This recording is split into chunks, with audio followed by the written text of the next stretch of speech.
আপনি যে বললেন যে বিএনপির নেতা এটা আপনি ভুয়া বলছে, কোন বিএনপির নেতা এটা আপনি ভুয়া বলছেন? আমি কি বিএনপির নেতা?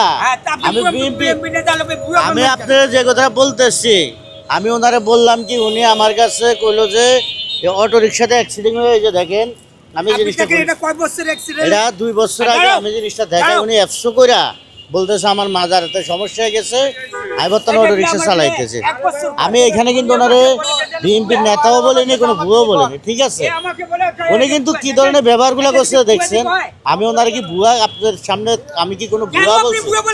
আমি ওনারে কি ভুয়া বলছিলাম ভাই? আপনি শুনছেন ভুয়া বলতে? সুরে জানে সুরের খবর। আমি ওনারে ভুয়া বলছিলাম? এটা হলো জমাতের মতো, জমাতে দেখছেন এলা বন্ধ করতে হবে। অনেক ভাক্কা ধরে অটো চালাইতেছে এবং বসে পোলা পানিলা ভুয়া ভুয়া ভুয়া ভুয়া। তারেক রহমান, যদি তারেক রহমান অটো বন্ধ না করে ঢাকা শহরে আর অন্য কোনো গাড়ি চলবে না।